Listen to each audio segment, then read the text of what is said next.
అందరికీ నమస్కారం. నా పేరు భావన. అందరికీ సంక్రాంతి శుభాకాంక్షలు. ఇప్పుడు మనం ఈ నిత్యం refined sunflower oil feel good eat good ఇది వాడి మనం కొత్తిమీర వడియాలు వేసుకోబోతున్నాం. పదండి చూద్దాం. Let's go. కొత్తిమీర వడియాలకి కావాల్సిన పదార్థాలు: బియ్యము, పెసలు కలిపి ఆడించుకున్న పిండి, తగినంత ఉప్పు, కారం, కొంచెం ఇంగువ, కొత్తిమీర ఎక్కువ తీసుకోండి, మన హెల్త్ కి మంచిది.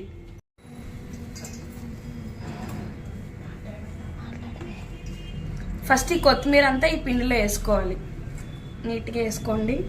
ఇప్పుడు దీంట్లో ఉప్పు, కారం వేసుకోండి,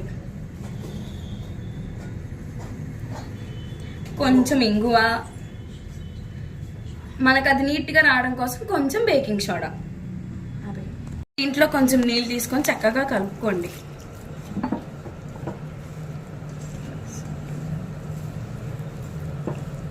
ఇలా పక్క నుంచి ఇప్పుడు మనం పిండి కలుపుకున్నాం కదా, అది ఇలా తడనకుండా చూసుకోవాలి చక్కగా. ఇప్పుడు దీన్ని ఒక చిన్న చిన్న ముద్దలుగా చేసుకుందాం.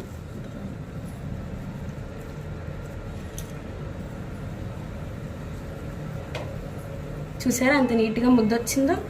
ఇలాగా ఈ పిండిని అంతా చక్కగా ముద్దలు చేసుకుందాం. రండి. చూసారుగా ఇలా నీట్గా లడ్డూలన్నీ చేసుకోండి.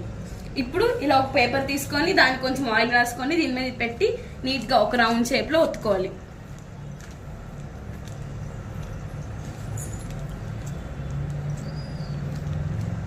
ఇప్పుడు దీన్ని నీట్గా తీసుకొని ఈ ఆయిల్లోకి వేసేసుకోవాలి. వావ్ మావయ్య, సరే ఇన్ని చేసాం కానీ ఇంకా అసలు ఆయిల్ కూడా అనుకోవాలి, చాలా ఫ్రీగా ఉంది. ఇప్పుడు టేస్ట్ చేద్దాం రండి.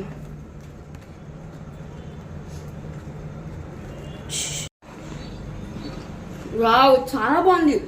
దీనిని మనం రసంలో తినచ్చు, అన్నంలో, సాంబార్లో చాలా బాగుంటాయి ఇవన్నీ.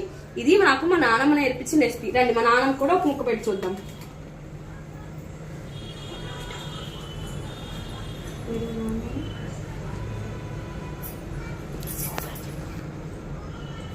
ఎలా ఉంది?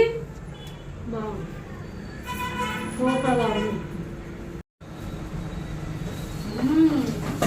ఉంది. చూసావా? చాలా చాలా ఆయిల్ ఫ్రీగా ఉంది. చూసావా? అది నిత్యం సన్ఫ్లవర్ ఆయిల్ అంటే.